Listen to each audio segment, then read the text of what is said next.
안녕하십니까. 대학미적분학 통합과정 강의를 담당하고 있는 김희수입니다. 간단하게 대학미적분학 통합과정에 대해서 소개를 드리도록 하죠. 본 강의 개요를 말씀드리도록 하겠습니다. 미적분학이라는 과목은 자연과학, 공학, 그리고 사회과학 등의 분야에서 다루는 같은 많은 현상들을 체계적이고 논리적으로 표현하기 위한 학문이 미적분학이다라는 근역이 되겠습니다.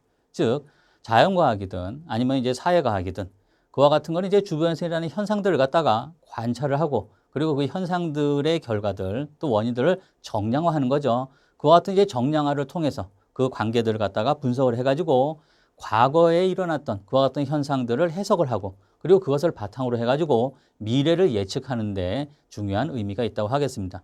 그럼 그와 같은 이제 과정들을 수행하기 위해서는 결국 어떤 현상들을 갖다가 잘 분해를 해가지고 그 현상의 원인이 되고 결과가 되는 그와 같은 이제 요인들이 있겠죠. 그와 같은 정량화된 요인들 사이에 어떤 관계를 갖다가 해석하게 되는 그와 같은 언어가 필요하다고 하겠습니다.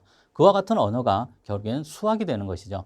특히 이제 우리가 대학에서 배우게 되는 수학, 그리고 가장 기초적으로 배우게 되는 이와 같은 미적분학은 그와 같은 수학 내용의 가장 기본적인 내용으로서 그 중요성은 아무리 강조해도 지나치지 않다라고 우리가 이야기를 할 수가 있겠습니다. 그렇다면 이와 같은 대학 미적분학은 어떤 학생들이 수강을 하셔야 되느냐?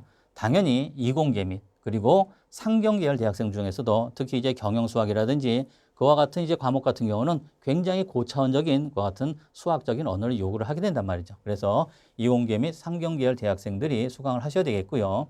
그리고 이제 각종 편입대의 수강생들. 그래서 각급 대학에서도 특히 미적분학 같은 이런 기초적인 수학 능력은 당연히 기본적으로 보기 때문에 이와 같이 편입 대비를 하시는 수험생들도 본 강의를 수강을 하셔야 되겠습니다. 자, 그렇다면은 이것은 커리큘럼은 어떻게 형성이 되어 있느냐? 미적분학 1, 2에서 다루는 주요 개념들 같은 경우 미적분학 1에서는 일단 기본적으로 함수와 극한에 대해서 다루게 되겠죠. 그리고 이와 같은 함수와 이제 도함수, 여러분들이 이제 그 미분의 가장 기초가 되는 도함수, 그리고 미분법을 어떻게 응용할 것이냐. 그리고 이제 우리가 미분을 수행했다고 하면은 또 적분도 있겠죠. 그리고 우리가 적분의 기초적인 개념을 다시 확인하게 되겠고요. 그럼 적분을 이제 어떻게 응용할 것인가 해서 미분과 적분에 대한 기초를 배우게 됩니다. 물론 여러분들이 고등학교에서도 미분하고 적분을 배웠겠지만은 대학에서는 좀 더 꼼꼼하게 가장 기본적으로 원리가 무엇인가, 그 원인이 무엇인가, 기초적인 원리를 갖다가 꼼꼼하게 수학적으로 살펴보게 된단 말이죠. 그리고 이제 지수함수라든지 로그 함수라든지 역삼각 함수 같은 그 같은 다양한 함수들을 다루게 되고요. 특히 이제 또 이제 적분이 또 다양한 형태의 적분이 있습니다. 간단한 적분이 아니고 여러 형태의 적분이 있는데 그와 같은 적분을 우리가 어떻게 수행할 것인가, 그리고 적분법을 갖다가 어떻게 이제 다양한 분야에다 응용할 것인가, 거기에 대한 내용들을 이제 공부를 하게 됩니다. 그리고 우리가 이제 자연현상을 해석하는 데 있어서 이와 같이 도함수가 들어있는 방정식들이 있어요. 그와 같은 이제 방정식들을 우리가 미분 방정식이라고 하는데요. 도함수, 한 번 미분된 그와 같은 항이 들어있는 1개 미분 방정식에 대한 것들을 갖다가 우리가 공부를 하게 됩니다. 이게 이제 미적분학 1에서 다루게 되는 거고요.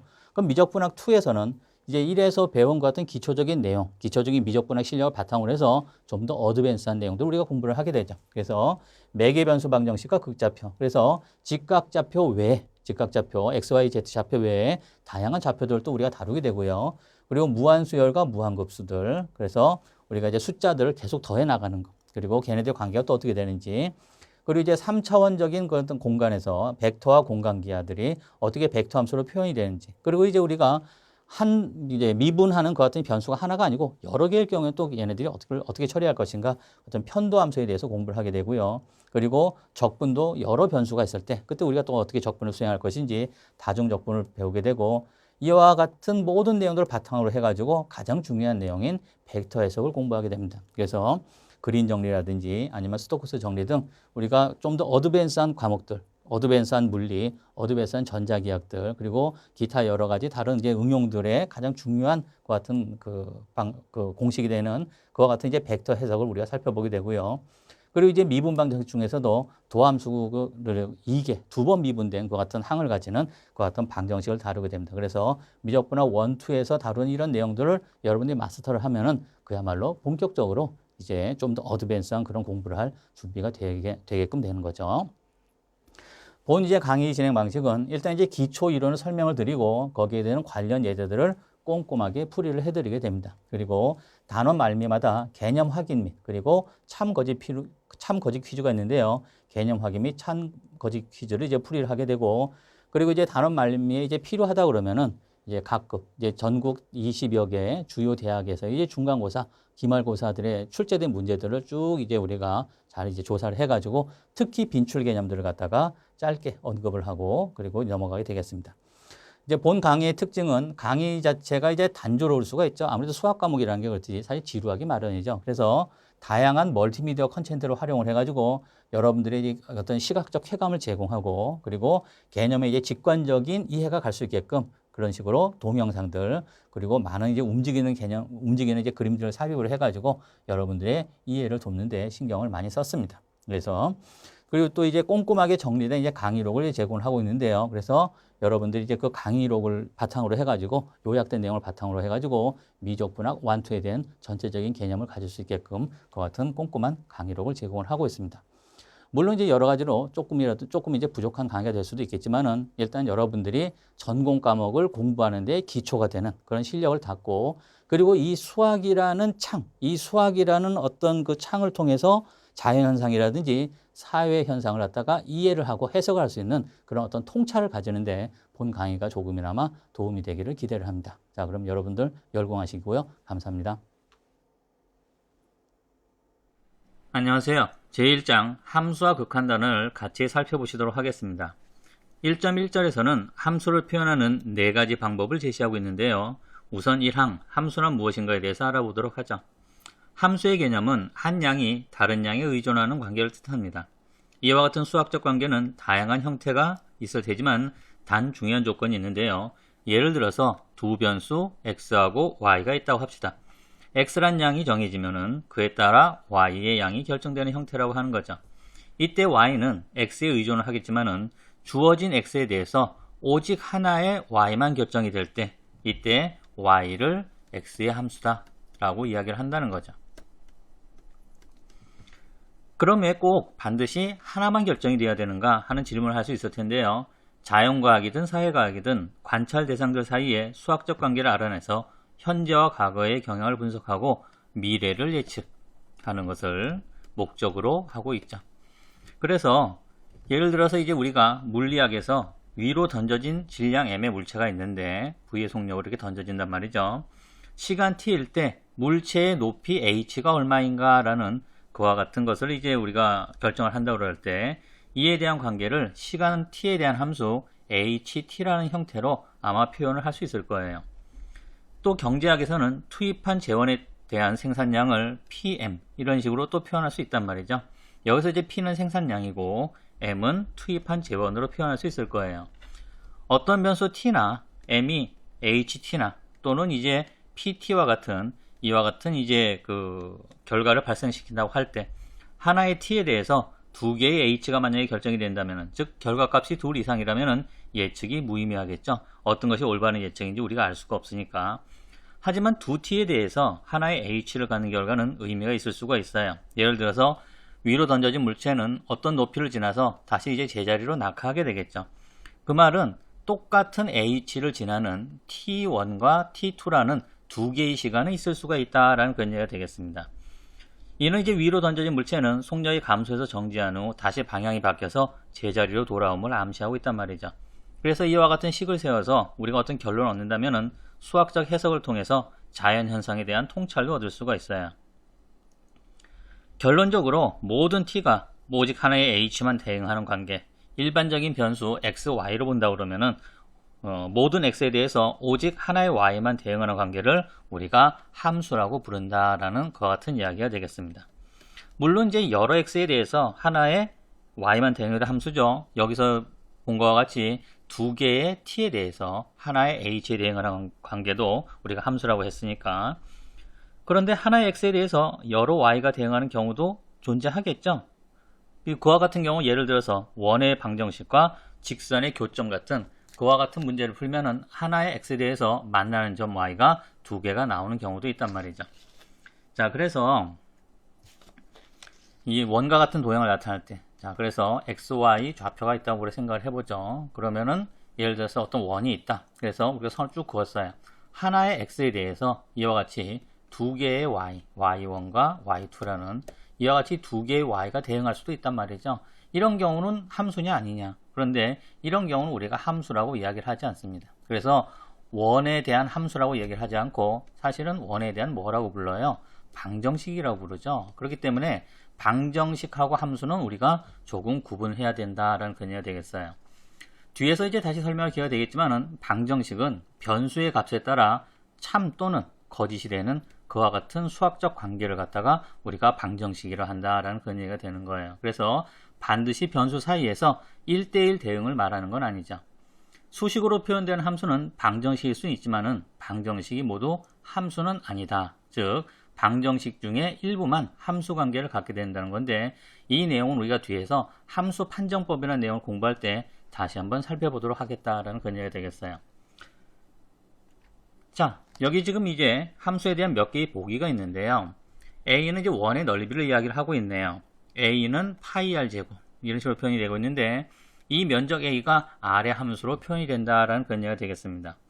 이를 갖다가 우리가 어떻게 쓰기도 하냐면은 AR equal 파이 R 제곱 이런 표현으로 우리가 쓰기도 해요. 그래서 A가 R의 함수라는 걸 명확하게 밝히기 위해서 이런 식으로 AR이라는 형태로 쓰기도 한다라는 그런 얘기가 되겠습니다. 만약에 명백하게 R의 함수가 된다라고 할 경우에는 구태와 R을 쓰지 않고 그냥 A는 파이 R 제곱 이런 형태로도 이제 우리가 쓴다는 거죠. 다른 경우도 마찬가지인데요. fx라든지 아니면은 ft라든지 또는 뭐 yx라든지 yt라든지 우리가 그냥 f나 y로 쓸 수도 있지만은 얘네들이 명백하게 x나 t의 함수라는 걸 우리가 명시하기 위해서 이와 같이 괄호를 넣고 써주기도 한다라는 그런 얘기가 되겠네요. 어쨌든 원의 넓이 같은 경우는 예를 들어서 r이 만약에 1m다. 그럴 경우는 a가 어떻게 되겠어요? a가 대략 3.14 파이, 파이는 3.14니까 3.14 제곱미터 이런 식으로 되겠죠. 즉 반지름 하나에 대해서 면적값이 하나만 대응을 한다라는 그런 얘기가 되겠습니다. 반지름을 하는데 면적이 두 개가 나온다든지 그런 일이 있을 수가 없겠죠.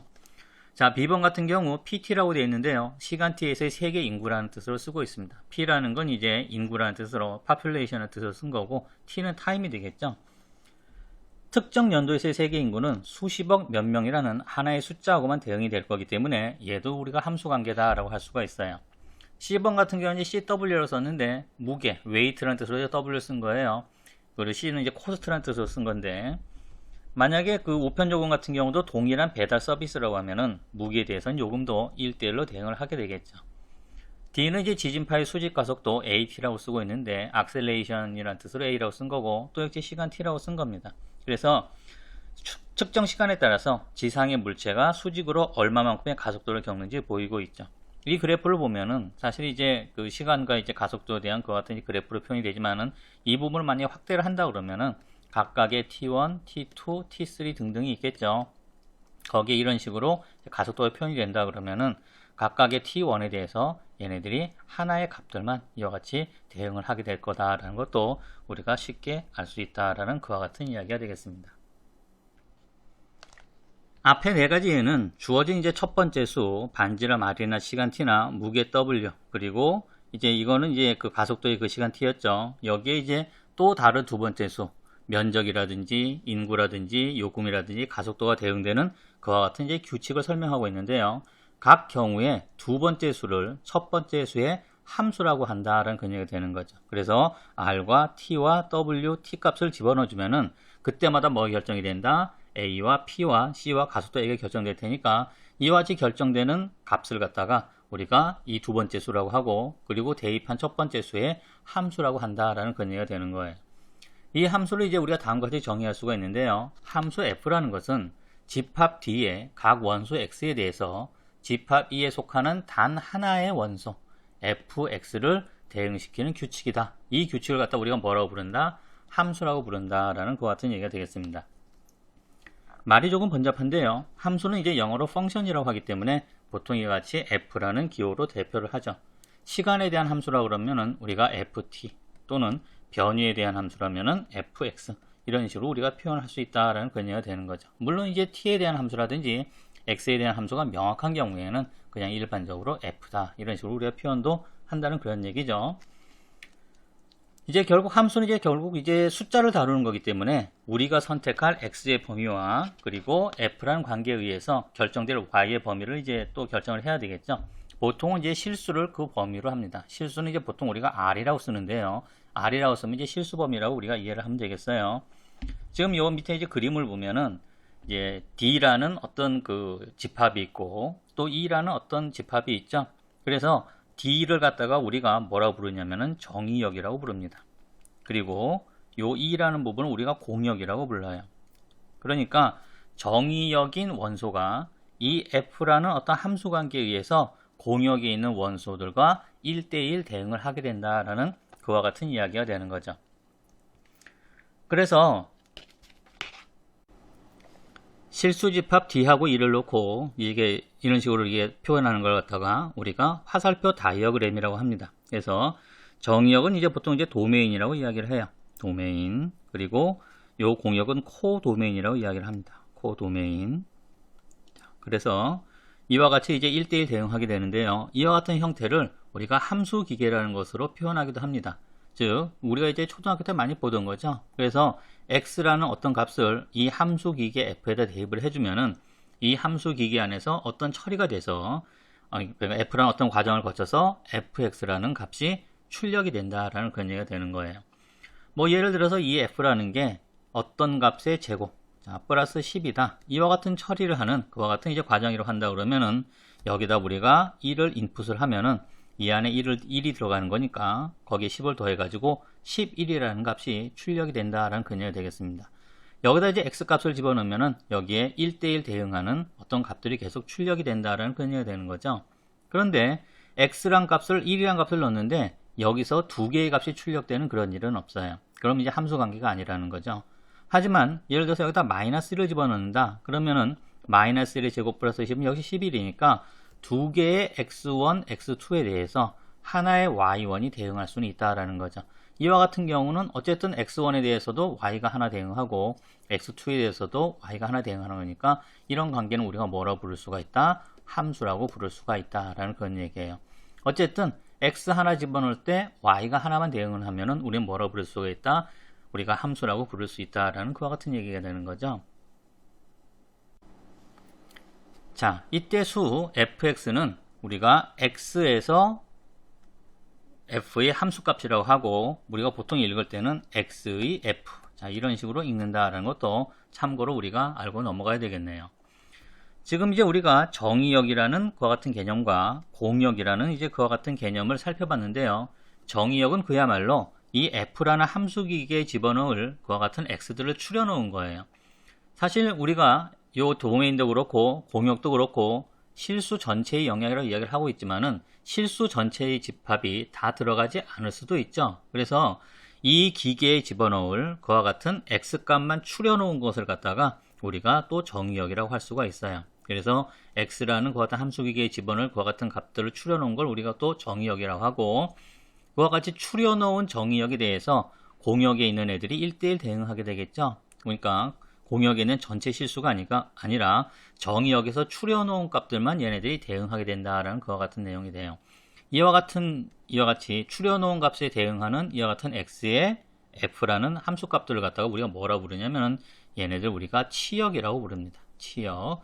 영어로 이제 우리가 레인지라고 이야기를 해요. 자, 치역이라고 부르기 때문에 이와 같은 이제 그 함수 다이어그램에서는 화살표 다이어그램에서는 정의역이라는 개념과 그리고 공역이라는 개념, 치역이라는 요 세 개의 개념을 우리가 잘 알고 있어야 되겠다는 개념이 되겠습니다. 사실 이제 우리가 함수 관계를 이용해서 문제를 푼다는 것 자체가 무한한 공역에서 그리고 정의역의 숫자에 대응하는 그와 같은 작은 치역 중에 있는 어떤 숫자 하나를 건져내는 그와 같은 지루하고 힘든 작업이 되겠다라는 그런 얘기도 되는 거죠. 여기서 이제 그 함수 f의 이제 그 정의역에 속하는 수를 갖다가 우리가 또 특히 독립변수라고 부릅니다. 그리고 치역에 속한 수는 우리가 종속변수다라고 불러요. 그러니까 x가 독립변수가 되는 거고 그리고 y가 종속변수가 된다라고 우리가 이해할 수가 있겠죠. 예를 들어서 면적 파이 r 제곱이다 라고 한다 그러면은 r이 독립변수가 되는 거고 그렇죠. 정의역에서 이제 우리가 대입을 해줘야 되는 값이고 a라는 거는 어떤 f라는 함수 관계를 통해서 출력된 값이니까 얘네들을 갖다 우리가 종속 변수다라고 할 수 있어요. 지금 이제 우리가 함수를 표현한 네 가지 방법에 대해서 우선 살펴보고 있는데요. 일단 이제 지금까지 우리가 정의한 거는 함수가 뭐냐 거기에 대해서만 우리가 정의를 한 거다라는 그녀가 되겠습니다. 함수가 뭐냐라고는 뭐라고 이야기하면 되겠어요. x하고 y의 관계가 있는데 얘네들이 1대1 대응해서 y에 있는 값이 단 하나만 대응이 되는 그와 같은 어떤 수학적인 관계를 뭐라고 부른다? 함수라고 부른다라는 그녀가 되는 거죠. 우리가 이제 함수를 시각화하는 가장 보편적인 방법은 그래프를 그리는 것입니다. 그래서 그래프를 그리면 우리가 함수를 우리가 시각화할 수가 있는데요. 보통 이제 우리가 x하고 y에 대한 그래프를 많이 그려보게 되죠. 이때 독립변수 x에 대해서 종속변수 y가 어떻게 변하는지는 우리가 그래프를 그려보면 직관적으로 이해할 수 있다는 장점이 있어요. 또 우리가 그 함수를 표현하는 또 다른 방법 중에 조건제시법이라는 게 있습니다. 그래서 이 조건제시법이라는 거는 결국 이제 f의 그래프를 그린다고 한다 그러면은 결국 그래프라는 거는 이와 같이 좌표 평면 위에 찍히는 점들의 집합이다라고 할 수 있는 거죠. 그래서 얘네들 이렇게 표현을 해요. 어떻게 표현하냐면은 대괄호 열고 그리고 x, fx 그리고 괄호 닫고 그리고 우리가 짝대기를 긋고 우리가 바라고 읽어요. 바라고 읽고 그리고 x하고 d를 이와 같이 이와 같은 기호로 즉 x는 d의 원소이다 라는 기호로 표현을 하는데요. x is element of d 해서 element라는 뜻으로 해가지고 우리가 이하고 비슷한 이와 같은 기호를 사용을 하게 됩니다. 그래서 이와 같은 순서쌍들의 집합을 갖다 우리가 뭐라고 그런다? 우리가 f의 그래프라고 한다는 거죠. 이와 같은 형태로 표현하는 것 갖다 우리가 조건제시법이라고 이야기를 합니다. 조건제시법. 그래서 조건제시법을 우리가 표현을 할 때는 우리가 이 발을 기준으로 오른쪽에서는 왼쪽의 원소가 만족해야 하는 그 같은 조건을 쓰는 거죠. 그래서 이와 같은 조건제시법을 풀어 읽으면은 이는 f의 그래프는 x, fx의 순서쌍을 갖는 집합이며 이때 x는 정의역 d의 원소이다 라는 그와 같은 의미가 된다는 거죠. 그래서 이와 같이 조건제시법으로 표시할 때 쓰는 기호들을 갖다 우리가 논리기호라고 합니다. 그리고 이 프린트물에 논리기호들이 간략하게 정리되어 있으니까 그걸 참고해가지고 앞으로 조건제시법 같은 표현이 나오면은 그거를 참고해서 여러분들이 어떤 내용인지 이해를 하시면 되겠습니다. 논리기호를 이용하면은 우리말로 좀 장황한 것 같은 표현을 간단하게 축약해서 표현할 수 있기 때문에 적어도 프린트에 정리된 논리기호에는 익숙해지는 것이 좋겠죠. 자, 지금 여기 이제 그래프가 있네요. 자, x축이 이제 정의역이 되겠고요. y축이 이제 공역이 되는 거예요. 정의역들의 어떤 값들, 뭐 1이라든지 2라든지 그리고 어떤 의미의 x에 대해서 f라는 함수 관계를 거쳐서 공역의 y 값들이 이와 같이 1대1 대응을 하고 있음을 알 수가 있죠. 이때 특정 구간에서만 그래프를 그린다면 이 범위가 정의역이 되는 거예요. 그래서 지금 여기에서는 마이너스 무한대부터 플러스 무한대까지 그리고 있겠지만은 예를 들어서 뭐 여기서를 1이라고 하고 여기를 갖다가 뭐 5라고 합시다. 그러면은 1에서 5에 해당하는 정의역에 대해서만은 이와 같은 그래프가 그려지겠죠. 그럴 경우 이와 같이 우리가 대입하는 값들을 정의해 놓은 이 구간을 정의역이라고 하고 이와 같은 공역 중에서 정의역에 해당하는 값들, 요 값들, 요 y 값들을 결정을 해 놓은 이 구간을 갖다 우리가 뭐라고 부른다? 이 구간을 우리가 치역이라고 부른다라는 그 같은 얘기가 되는 거예요.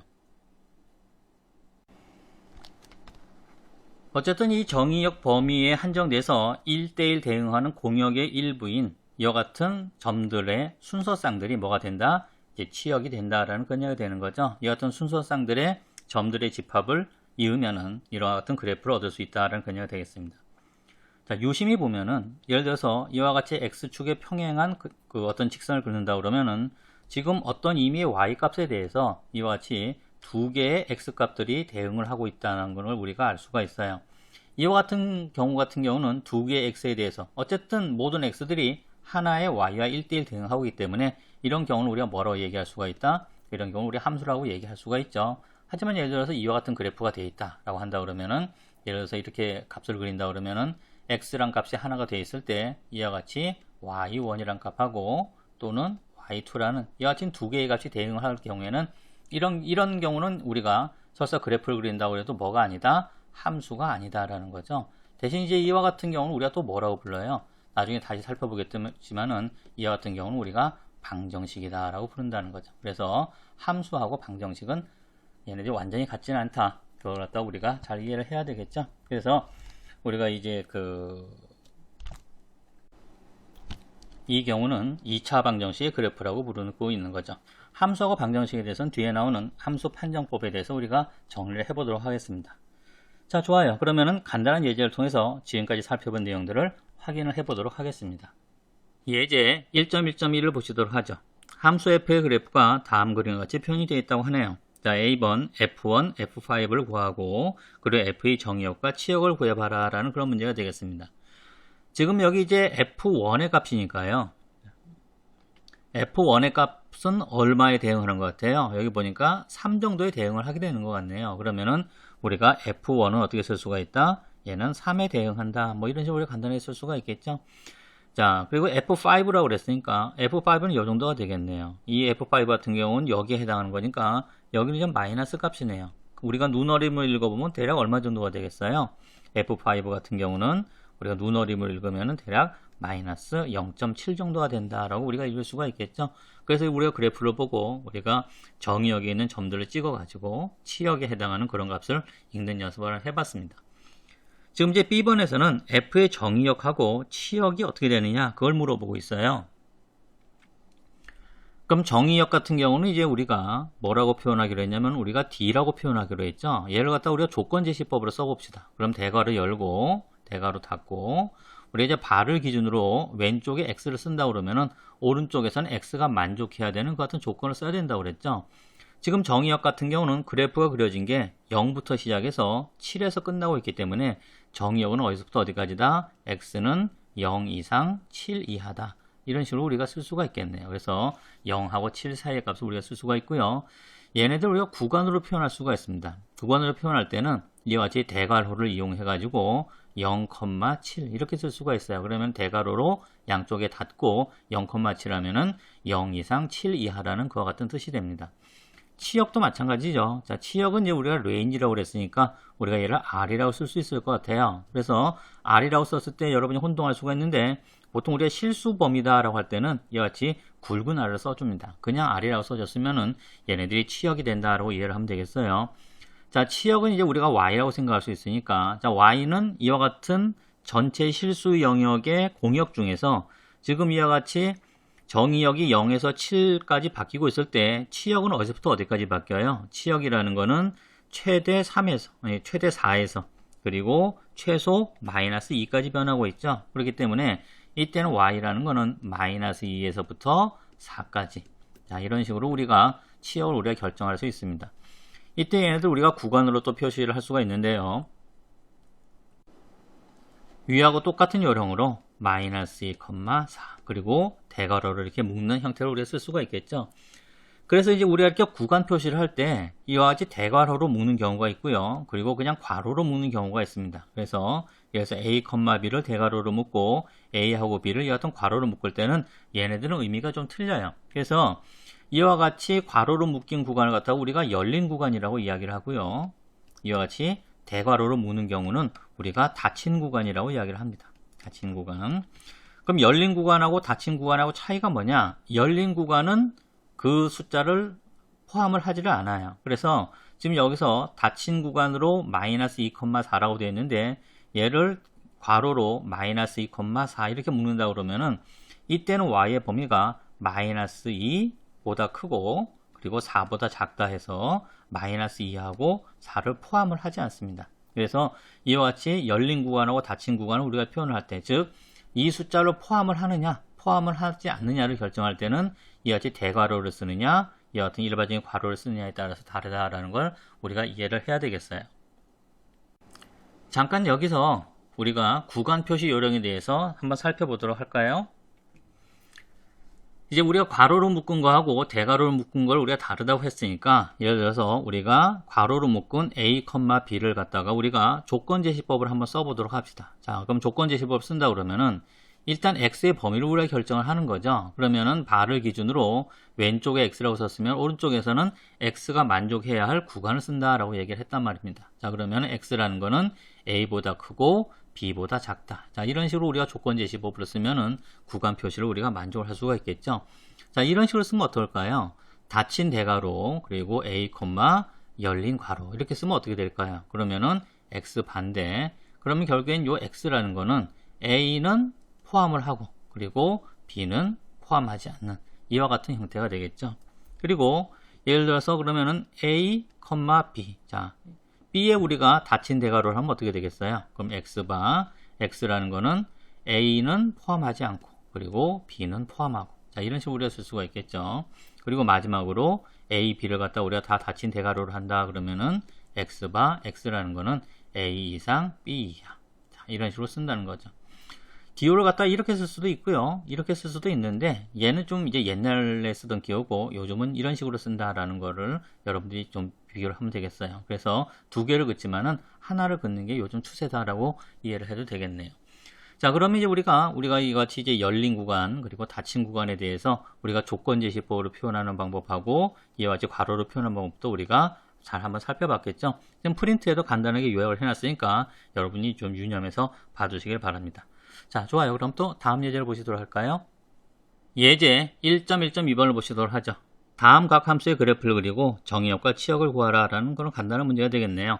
자, A는 fx는 2x-1 이런 그래프는 우리가 쉽게 그릴 수가 있죠. 자, 그러면은 이와 같은 형태로 y절편이 -1이고 x절편이 2분의 1이고 기울기가 2인 이와 같은 1차 직선을 그릴 수 있겠다라는 그런 얘기가 되겠습니다. 이와 같이 이제 이 A 그래프 같은 경우 이제 정의역이 어떻게 되겠어요? 자, 정의역을 우리가 D라고 한다면은 D라는 거는 X는 어떻게 된다? 얘는 이제 실수 전체의 집합이니까 이와 같이 X is element of R 해가지고 이런 식으로 표현할 수가 있겠죠. 그리고 얘를 우리가 구간 표시법으로 표현한다면은 마이너스 무한대에서 무한대까지다 라고 이렇게 쓸 수가 있을 거예요. 주의할 점은 요 마이너스라는 거는 요 마이너스 무한대 플러스 무한대의 무한대라는 거는 계속해서 증가하고 있는 상태를 의미하고 있기 때문에 플러스나 마이너스 쪽으로 상태를 의미하고 있기 때문에 얘를 이런 식으로 닫힌 구간으로 표현하면 안 된다라는 걸 우리가 유념을 해야 되겠어요. 얘는 숫자가 아니고 어떤 상태이기 때문에 이런 식으로 항상 열린 상태를 유지를 해야 됩니다. 자, 그럼 치역 R은 어떻게 되는 거예요? 자, 치역 R이라는 거는 Y라는 거는 자, Y가 얘도 어떻게 되겠어요? 전체 실수 구간이 되겠죠? 그래서 얘도 마이너스 무한대에서 무한대까지. 자, 이런 식으로 우리가 정의역과 치역을 쓸 수 있겠다라는 근거가 되는 거고. 자, B번은 어떻게 되나요? 자, B번 같은 경우는 gx는 x제곱이니까 이건 또 쉬운 그래프네요. 우리가 잘 알고 있는 가장 기초적인 이제 x제곱이라는 이 같은 폼을 쓴 그래프가 되는 거고. 정의역은 어떻게 됩니까? 정의역 D라는 거는 자, x는 역시 얘는 실수 전체의 영역이죠. 그렇기 때문에 이렇게 쓸 수가 있고 구간 표시법을 한다고 해도 마이너스 무한대에서 플러스 무한대까지 열린 구간을 이렇게 할 수가 있고. 자, 치역 R은 어떻게 돼요? 치역은 우리가 좀 주의를 해야 되겠네요. 비록 공역은 플러스 무한대에서 마이너스 무한대로 되어 있지만은 여기서는 y 값은 0 이상만 되고 있죠. 그러니까 y는 어떻게 된다? 0 이상의 값만 커버를 하고 있다라고 써야 되겠네요. 그럼 얘를 우리가 구간 표시법을 하면 어떻게 되는 거예요? 사실 0에서 무한대까지죠. 그러니까 엄밀히 말하면은 y는 0에서 어떻게 된다? 무한대로 가는 건데, 그렇죠? 무한대보다 작다는 건 표현이 이상하네요, 그렇죠? 그러니까 이렇게 쓰고 얘를 갖다가 0은 들어가는 값이니까 우리가 닫힌 괄호를 해주고, 그렇죠? 이렇게 닫힌 대괄호를 해주고, 그리고 무한대는 이렇게 열린 괄호를 이렇게 표현을 해줘야 되겠죠. 그래서 0은 포함하는 거고. 무한대라는 거는 포함이 된다기보다는 어떤 상태이기 때문에 얘를 닫힌 괄호로 하면 안 된다라는 그와 같은 얘기가 되는 거니까. 자, 이런 식으로 간단하게 그래프를 그리고 정의역과 치역을 한번 살펴봤습니다. 자, 그럼 또 다음 예제를 보도록 할까요? 예제 1.1.3번을 보시도록 하겠습니다. 자, fx가 2x제곱 마이너스 5x 플러스 1이고 h가 0이 아닐 때 이와 같은 값을 계산을 해봐라 라는 건의가 되겠네요. 특히 이제 이와 같은 경우를 앞으로 자주 보게 될 텐데요. 얘를 갖다 우리가 차분모치라고 얘기합니다. 차분모. 그래서 차분모치라고 하는 이와 같은 값이 되겠는데요. 결국 f에다가 a 플러스 h를 대입을 하고 그리고 fa를 대입을 해가지고 얘네들 빼봐라 하는 그런 내용이 되는 거죠. 자, 그러면은 실제로 대입을 해가지고 우리 한번 계산을 해봐야 되겠네요. 이제 주어진 식에서 f 이제 a 플러스 h다 라고 한다 그러면은 얘는 어떻게 되는 거예요? 자, 2 써주고 x 들어갈 자리에 a 플러스 h를 넣어가지고 우리가 제곱을 해줘야 되는 거죠. 그리고 마이너스 5에다가 여기다 a 플러스 h를 집어넣어줘야 되는 거고 그리고 플러스 1이 되겠죠. 그리고 fa는 어떻게 되는 거예요? 얘는 그냥 2a 제곱에 마이너스 5a 그리고 플러스 1이 되는 거죠. 그럼 요 둘을 이제 빼가지고 얘를 이제 h로 나누게 되는 거니까 우리가 준식은 어떻게 쓸 수가 있어요? 준식은 우리가 정리를 하면은 2a제곱 플러스 4aH 그리고 플러스 2h제곱 마이너스 5a 그리고 마이너스 5h 플러스 1이 되는 거고, 그리고 마이너스 2a제곱 마이너스 5a 플러스 1. 자, 얘를 이제 전체를 계산을 해가지고 얘를 뭐로 나눠준다? 얘를 h로 나눠주면 돼요. 그런 얘기가 되는 거죠. 뭐 간단한 계산이니까 우리는 얘가 4a 플러스 2h 마이너스 5라는 이와 같은 값을 얻게 된다라는 걸 우리가 쉽게 알 수 있습니다. 결국 이제 이 값을 그냥 대입을 바로 하라는 소리죠. 그래서 빼가지고 h로 나눠주는 거니까, 특히 이와 같은 형태의 수식을 갖다 우리가 뭐라고 그런다고 했어요? 얘를 차분목치라고 그랬으니까 앞으로도 자주 나오게 될 테니까 차분못을 구하라 라는 표현이 나오면은 이런 수식이라는 걸 우리가 이해를 하면 되겠습니다. 이번 2항에서는 함수의 표현 방법 4가지를 구체적으로 살펴보도록 하죠. 함수는 언어, 표, 그래프, 대수적인 식의 형태로 표현이 가능한 그와 같은 형태가 되겠습니다. 언어로 표현하는 건 이제 그야말로 말로 표현하는 거죠. 예를 들어서 뭐 전등과 스크린의 거리가 증가하면 밝기는 점점 어두워진다. 뭐 그런 식으로 표현할 수가 있는 거죠. 또 이제 우리가 표로 표현할 수도 있죠. 그래서 표에다 우리가 값을 대입해 가지고 전체적인 이제 변화량 우리가 쓸 수가 있고, 그래프로 표현되는 게 이제 가장 대표적인 그와 같은 표현이죠. 그리고 대수적인 식이 우리가 가장 많이 활용하는 그와 같은 함수의 표현 형태다라는 그런 얘기가 되겠습니다. 그래서 보통은 이제 뭐 언어로는 그닥 이제 표현이 정확하지가 않고 표나 그래프 대수적인 식이 많이 쓰이는데, 우리가 주로 관심 있는 건 대수적인 식의 형태죠. 예를 들어서 반지름에 대한 원의 넓이를 표현한다 그러면은 AR 이퀄 파이R 제곱 같은 대수식이 가장 유용한 표현입니다.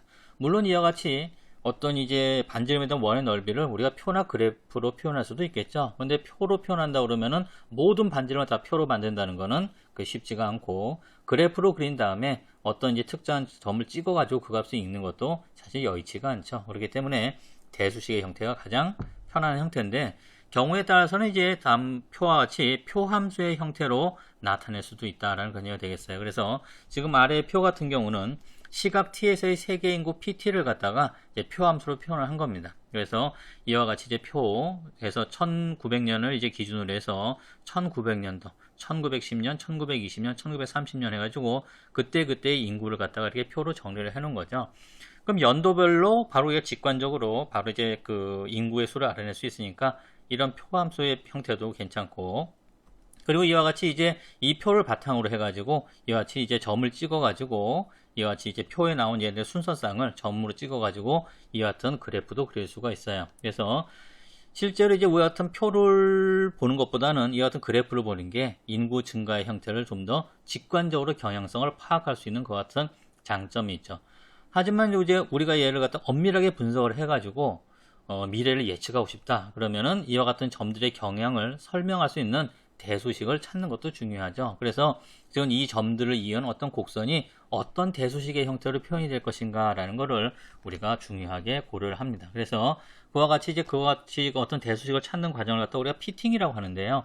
이런 식으로 이제 적절하게 이제 그 피팅을 하게 되면은, 그래서 이 값들을 모두 대표할 수 있는 적절한 오차를 안고 있긴 하겠지만은 이런 식으로 우리가 피팅을 해가지고 우리가 데이터를 얻을 수가 있습니다. 그래서 이와 같이 피팅하는 법을 갖다가 우리가 보통 최소제곱법이라고 얘기해요. 최소제곱법, 최소제곱법이라는 그와 같은 그 방법을 이용을 해가지고 실제 얘네의 대수식이 뭐 y 이퀄 뭐 쭉쭉쭉쭉 t에 대한 함수로 어떻게 표현이 되는가, 그런 식으로 우리가 표현을 하게 됩니다. 그래서 최소제곱법을 이용을 해가지고 이와 같이 어떤 대수식을 구할 수 있다 정도로 우리가 이해하고 넘어가면 되겠어요. 자, 어쨌든 이와 같이 함수를 표현하는 방법이 여러 가지가 있는데, 가장 중요한 것은 상황에 따라서 가장 적절한 형태로 표현해서 변수 간의 상관관계를 파악하는 것이 되겠어요. 자, 그럼 간단한 예제를 몇 개 살펴보도록 할까요? 예제 1.1.4번이 되겠습니다. 온수용 수도꼭지를 열 때 물의 온도 T는 물이 흘러내린 시간에 따라 결정이 된다고 하네요. 수도꼭지를 연 후 경과 시간 t에 따른 함수로서 온도 t의 그래프를 그려봐라 라는 그런 내용이 되겠습니다. 이건 뭐 사실 정답이 있는 건 아니고요. 대체적인 이제 경향성을 갖다가 우리 경험에 미루어 가지고 한번 예측을 해봐라 라는 그런 얘기가 되겠죠. 자, 그러면은 온수용 수도꼭지를 연다 그러면은 맨 처음에는 어떻게 되겠어요? 처음엔 찬물이 나오다가 온도가 쓱 올라가겠죠. 그래서 한참 있으면은 이제 뜨뜻한 물이 한참 오래 나오게 되겠죠. 그래서 이제 온수통에 있는 따뜻한 물 다 쓰면 어떻게 되겠어요? 물이 점점 식어서 온도가 점점 떨어지다가 나중에는 찬물만 쭉 나오게 되겠죠. 자, 이런 식으로 이제 T에 대한 그래프를 이제 계략적으로 한번 그려봐라 라는 그와 같은 간단한 문제가 되겠습니다. 좋아요. 그럼 또 이제 그 다음 내용을 보도록 할까요?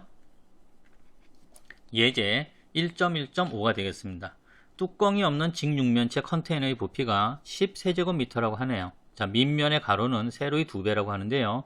밑면의 재료비는 제곱미터당 10달러고 옆면의 재료비는 제곱미터당 6달러인데 재료비를 밑면의 세로의 함수로 표현을 해봐라 라는 건의가 되겠습니다. 자, 이와 같이 어떤 상태나 조건이 말로 표현이 되었을 때 독립변수가 뭐고 종속변수가 뭔지 정확하게 파악을 해가지고 대수식을 세우는 것이 중요하죠. 자, 일단 면적을 한번 계산해 보도록 하죠. 자, 그러면 일단 밑면의 면적은 우리가 어떻게 계산하면 될까요? 자, 밑면의 면적은 우리가 얘가 이제 그 W하고 EW의 곱이죠. 그러면은 EW 곱하기 W.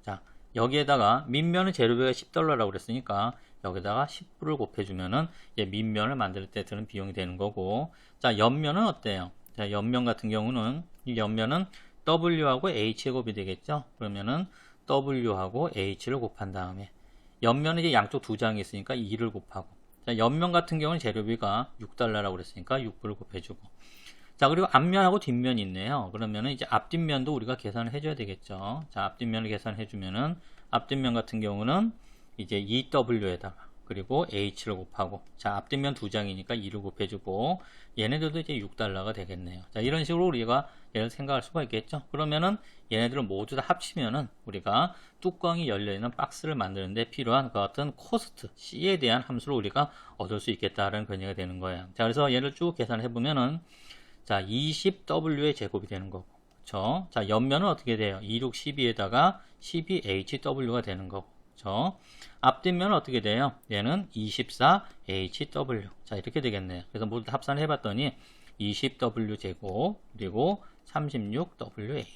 자, 이런 식으로 우리가 코스트를 결정할 수 있을 것 같은데, 지금 문제에서는 재료비를 뭐라고 얘기를 해요? 밑면의 세로의 함수니까 결국에는 이 W를 우리가 뭐로 놓고 얘를 독립변수로 놓고 그리고 종속변수가 전체 코스트가 되는 거죠. 그러니까 W로만 다 표현을 해야 되겠네요. 자, 그러면은 얘네 지금 W로 돼 있으니까 H를 W로 표현을 해야 되겠다라는 그런 얘기가 되겠습니다. 자, 그런데 결국 우리가 부피 V라는 거는 얘는 우리가 어떻게 쓸 수가 있어요?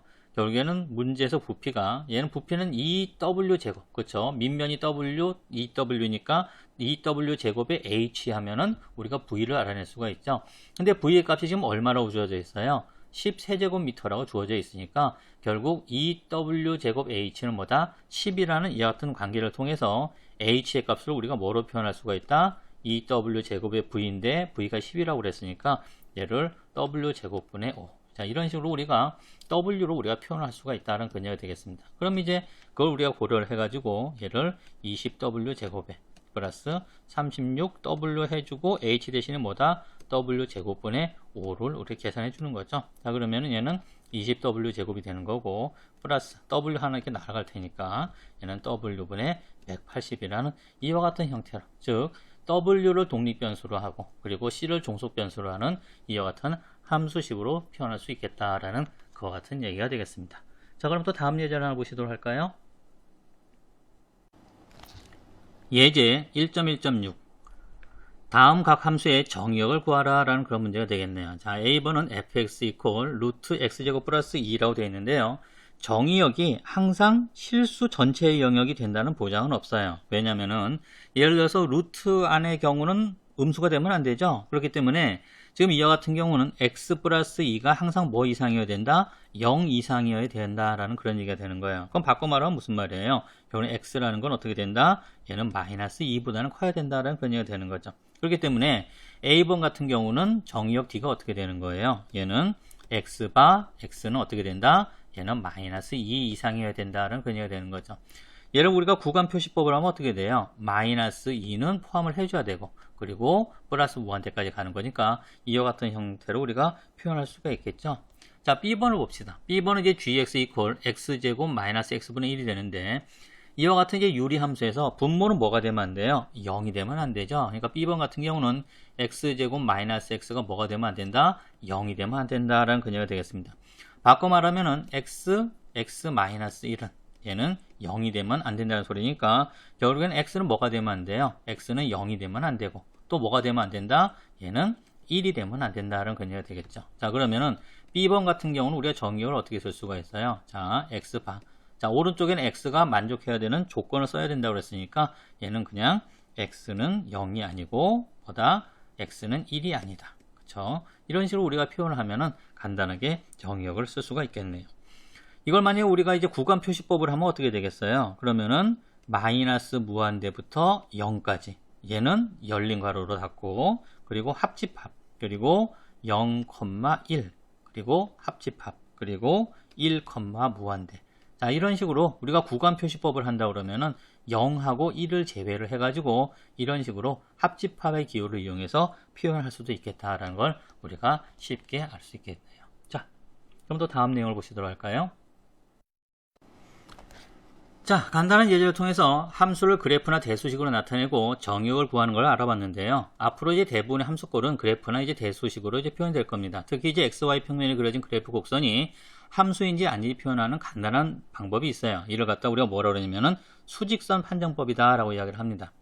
수직선 판정법은 뭐냐면 우리가 vertical line 테스트라고 하는데 XY 평면에서 곡선이 X의 함수의 그래프이기 위한 필요 충분 조건은 곡선과 2번 이상 만한 수직선이 존재하지 않는 것, 그런 얘기죠. 그렇다면 이제 어떤 식으로 그리느냐, 이와 같이 이제 XY 그래프가 그려졌단 말이죠. 그러면은 Y축에 평행한 선을 한번 그려보는 거예요. 그래서 어떻게 우리가 선을 긋든 간에 Y축과 평행한 선을 긋든 간에 항상 이 수직선하고 그래프하고 점 하나에서만 만난다. 그럴 경우에는 얘는 뭐다? 얘는 함수다라는 그런 얘기가 되는 거죠.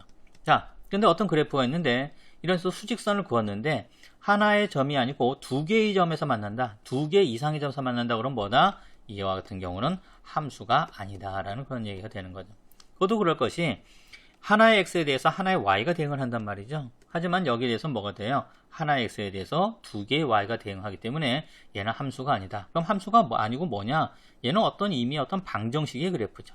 방정식의 그래프라고 하면 말이 되는데 함수의 그래프다라고 하면은 말이 되지 않는다라는 그런 얘기가 되겠습니다. 물론 이제 우리가 자주 보는 그래프에는 이제 포물선이라든지 원 같은 거 같은 형태도 존재를 하겠죠. 그러면은 이제 포물선하고 원 같은 거 같은 형태 같은 경우는 우리가 이제 함수라고 하지를 않고 얘네들은 우리가 뭐라고 부르냐면 얘네들은 우리가 방정식이라고 불러요. 방정식. 그래서 원의 방정식 또는 이제 뭐 포물선 방정식 뭐 이런 식으로 표현을 한단 말이죠. 포물선 중에서도 이렇게 생긴 포물선 같은 경우는 얘네들은 함수가 될 수가 있지만은 이런 식으로 생긴 포물선 같은 경우는 함수가 될 수가 없죠. 왜냐면 우리 수직선 판정법을 써보면 어떻게 된다? 두 점에서 만나기 때문에 이와 같은 포물선 같은 경우는 우리가 함수라고 할 수가 없고 예를 들면 포물선의 방정식이라고 할 수가 있죠. 이 경우는 뭐가 된다? 얘는 포물선 함수다라고 우리가 얘기를 할 수 있다는 그런 얘기가 되겠습니다. 방정식이라는 거는 이제 결국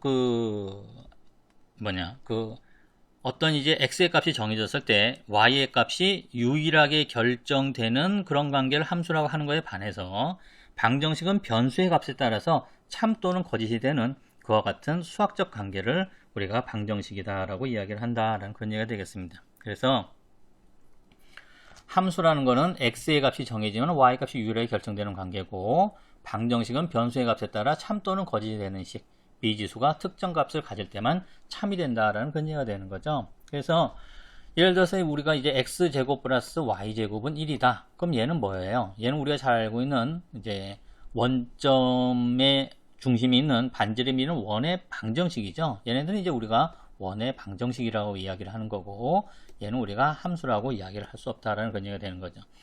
이와 같은 이제 그 방정식 같은 경우는 예를 들어서 x가 0이다. 그럴 경우에는 y가 뭐일 때 플러스 1이거나 마이너스 1일 때 참이 되는 그와 같은 이제 관계를 가지게 되는 거죠. 물론 이제 모든 함수는 방정식이에요. 방정식들 중에서 함수가 되는 것도 있는 것이죠.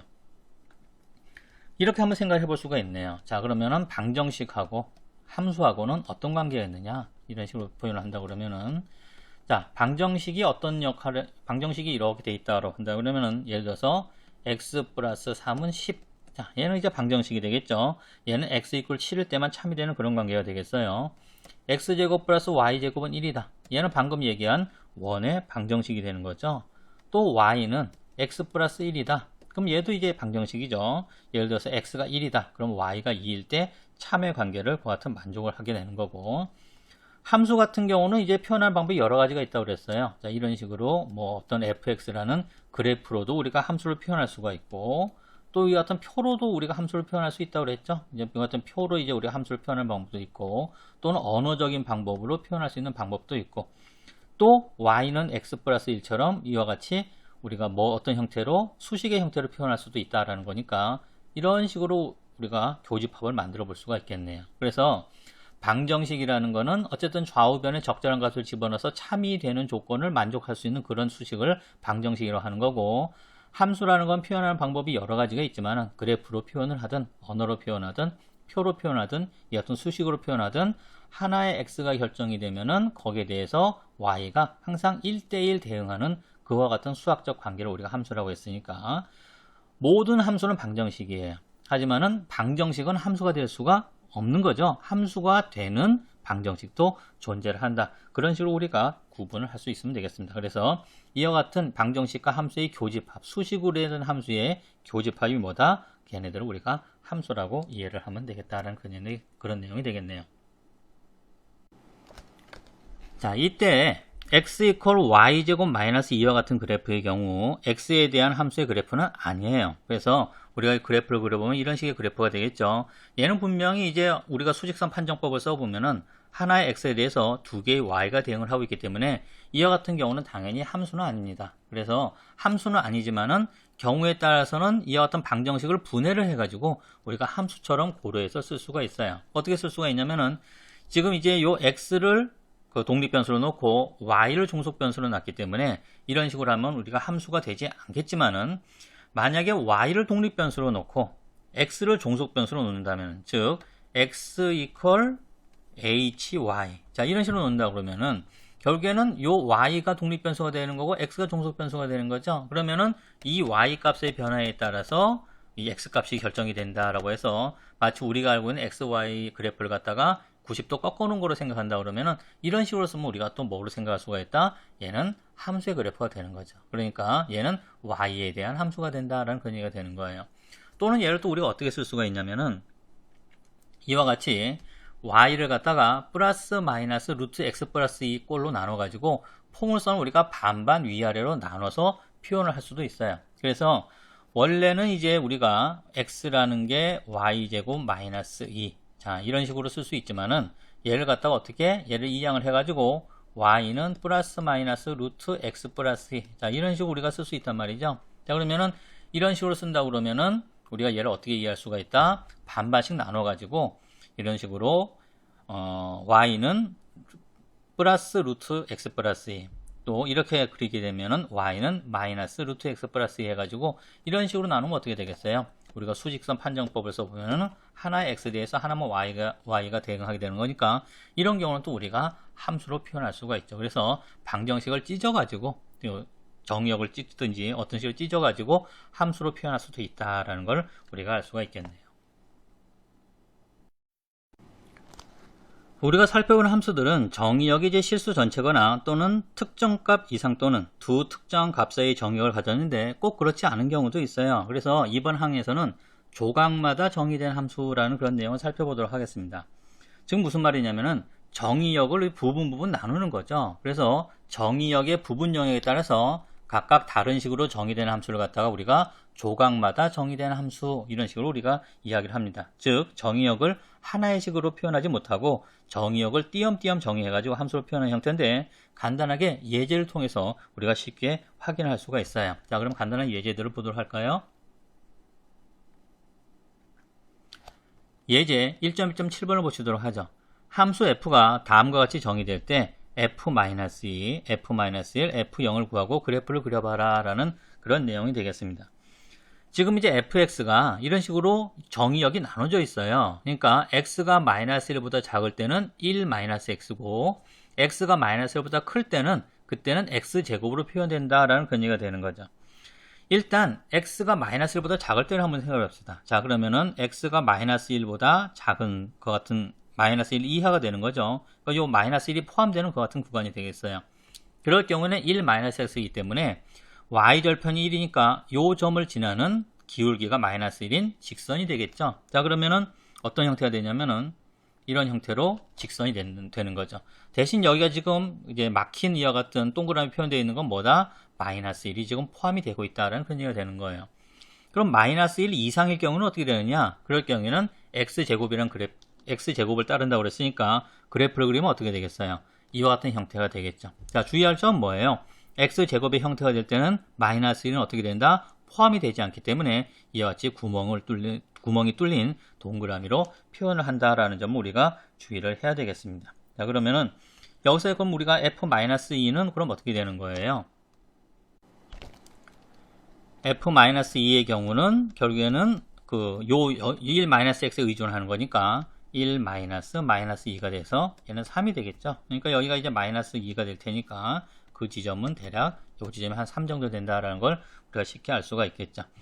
f-1은 어떻게 되는 거예요? 자, 마이너스 1로 딱 떨어질 때, 마이너스 1이 포함될 때는 역시 1-x에 의존을 하게 되는 거죠. 그럼 1-1이 되는 거니까 2가 된다는 근거가 되는 거고.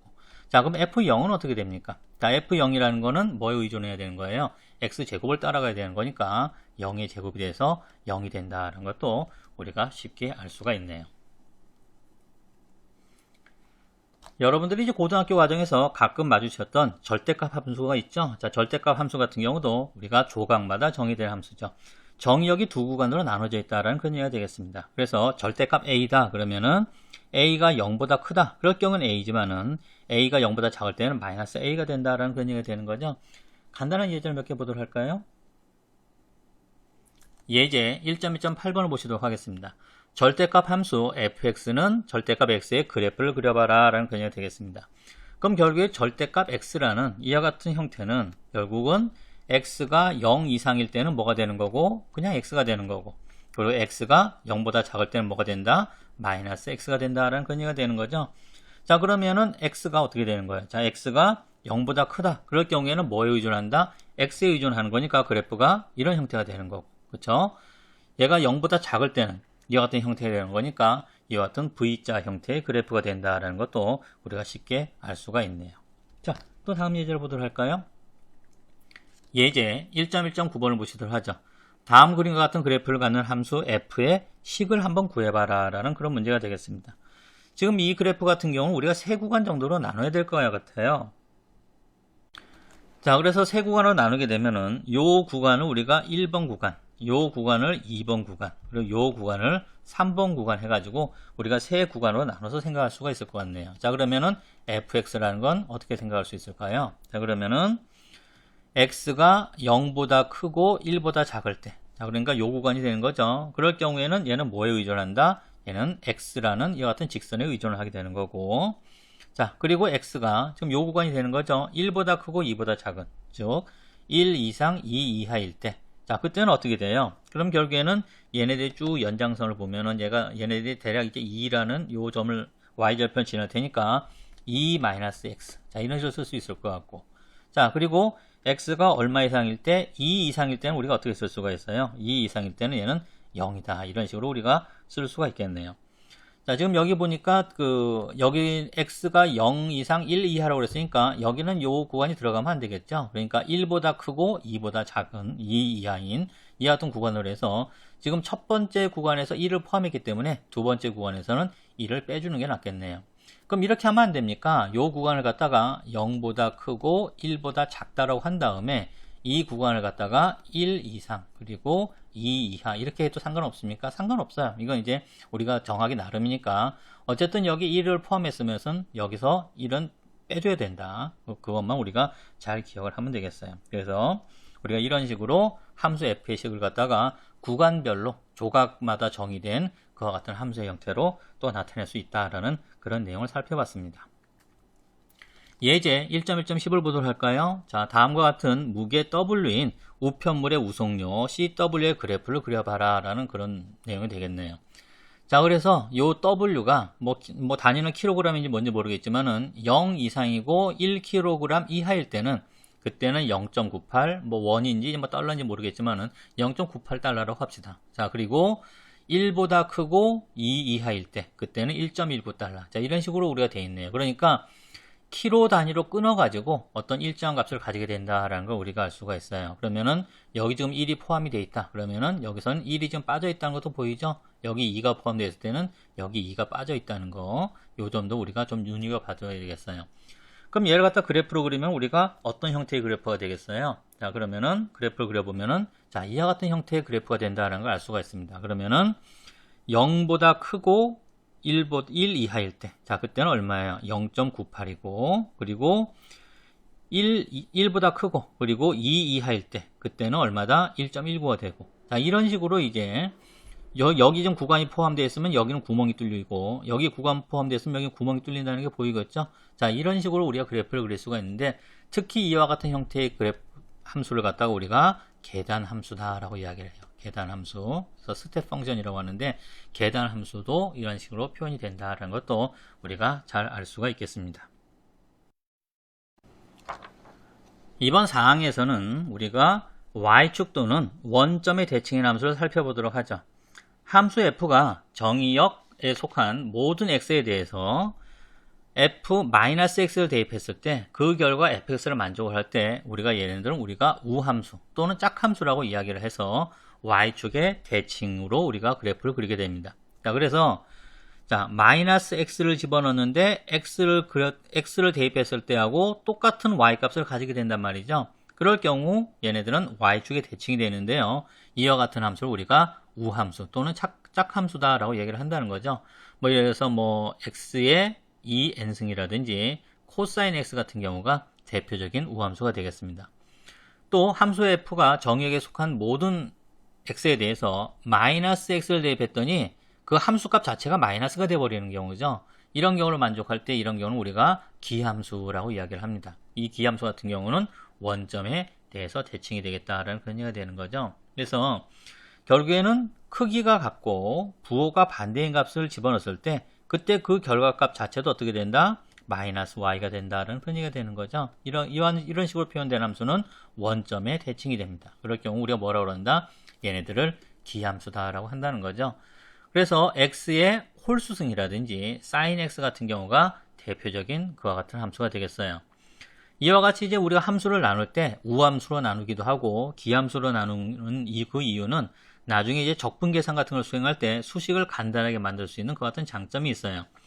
예를 들어서 우리가 특정 구간에서 그래프의 면적을 구한다고 할 때 우함수 같은 경우 예를 들어서 뭐 여기부터 여기까지 어떤 면적을 구한다라고 한다 그러면은 이런 식으로 구할 수가 있겠죠. 근데 만약에 뭐 여기를 -x라고 하고 여기를 이제 +x라고 한다면은 -x부터 +x까지 적분을 한다 그러면은 요 절반의 면적만 구한 다음에 어떻게 해주면은 그냥 곱하기 2를 해주면은 그럼 우리가 어떤 구간의 면적을 쉽게 적분할 수 있는 그런 장점이 있어요. 기함수 같은 경우는 예를 들어서 요 x까지 -x부터 +x까지 적분을 해라 그러면은 x까지 적분한 값은 양의 값이고 -x에서 적분한 값은 얘네들이 값이 마이너스 값이기 때문에 그럼 결국에는 면적이 같은데 서로 부호가 반대예요. 그래서 이와 같이 기함수 같은 경우는 대칭 구간을 적분하면 그 결과 항상 뭐가 된다? 0이 된다는 거죠. 그래서 우리가 함수를 우함수하고 기함수로 구분해 두면은 계산이 심플해지는 그와 같은 장점이 있다라는 그런 얘기가 되겠습니다. y축 대칭은 우함수라고 그랬고 원점 대칭은 기함수라고 했다 그러면은 그럼 x축 대칭은 어떻게 될까요? 자, 예를 들어서 x축 대칭이다 그러면은 자, 이와 같은 그래프가 있으면은 x축으로 대칭된다면 이런 그래프가 되겠죠. 여기가 x, y가 된다라고 한다 그러면은 이런 경우는 우리가 우함수도 아니고 기함수가 아니죠. 그러니까 얘네들은 우함수도 아니고 기함수도 아니에요. 그리고 기본적으로 또 함수도 아니겠네요. 왜냐면 우리가 수직선 판정법을 써보면은 하나의 x에 대해서 두 개의 y가 대응하기 때문에 기본적으로 얘는 함수가 될 수도 없다라는 그런 얘기가 되겠어요. 그래서 우함수하고 기함수는 우함수는 y축 대칭 그리고 기함수는 원점 대칭이다라고 우리가 생각을 하면 되겠습니다. 보통 이제 우리가 그 우함수를 갖다가 플러스 기호로 생각하고 기함수를 마이너스 기호라고 생각을 한다 그러면은 우함수하고 기함수가 이제 곱해졌을 때 그 결과값이 어떤 함수가 되는가를 우리가 또 쉽게 결정할 수가 있어요. 그래서 보통 우리 덧뺄셈 같은 경우는 우함수에다가 우함수를 더하고 뺀다라고 하면은 얘네들은 그냥 우함수가 됩니다. 그리고 기함수에 기함수를 더하고 뺀다. 그럼 그냥 기함수가 돼요. 그러니까 이건 뭐 우리가 쉽게 알 수가 있는데, 예를 들어서 기함수에다가 기함수를 곱하면 뭐가 되느냐? 얘는 우함수가 돼요. 왜냐면은 우리가 기함수는 마이너스로 생각하기로 했단 말이에요. 마이너스 곱하기 마이너스는 플러스가 되는 거니까 얘는 우함수가 되는 거고, 그러면은 그럼 기함수하고 우함수하고 곱하면 어떻게 됩니까? 얘는 기함수가 돼요. 왜냐면 기함수를 마이너스로 치고 우함수를 플러스로 친다 그러면은 이건 마이너스가 된단 말이죠. 그래서 우함수나 기함수 이제 덧뺄셈 같은 경우는 속성이 변하지 않고, 기함수하고 기함수 곱할 때는 우함수가 되고 기함수와 우함수를 곱할 때는 얘는 기함수가 된다. 뭐 이런 내용들 갖다가 우리가 간편하게 알고 있으면 나중에 도움이 되고요. 사실은 이제 우리가 fx에다가 이런 식으로 잘 모르겠다 그러면은 fx에다가 여기다가 마이너스 x를 직접 대입을 해보는 거예요. 그래서 마이너스 x를 대입했음에도 불구하고 이 fx가 값이 변하지 않는다. 그럼 우함수고, 마이너스를 대입했더니 전체가 마이너스가 돼버리더라. 그런 경우는 우리가 기함수가 된다라는 그런 얘기가 되는 거죠. 예제를 통해서 한번 확인을 해보도록 할까요? 예제 1.1.11이 되겠습니다. 다음 함수들이 우함수인지 기함수인지 또는 어느 것도 아닌지 판정을 해봐라 라는 그런 내용이 되겠네요. 지금 보니까 기함수에다가 기함수를 더하는 거예요. 그럼 당연히 기함수가 되긴 하겠지만은 우리는 그냥 마이너스 x를 직접 대입해 가지고 그 결과를 비교하는 방법을 한번 써보도록 하죠. 자, 그러면은 A번 같은 경우 마이너스 x를 한번 대입을 해볼까요? 자, 그러면은 얘는 마이너스 x의 5승 플러스 마이너스 x가 될 테니까 결국엔 얘는 어떻게 되는 거예요? 얘는 마이너스 x의 5승 마이너스 x승이 되겠죠. 그럼 얘를 마이너스로 묶으면 어떻게 됩니까? x의 5승 플러스 x가 되는 거니까 결국에는 fx의 값에다 뭐를 곱한 거하고 뭐를 붙인 거하고 똑같아져요.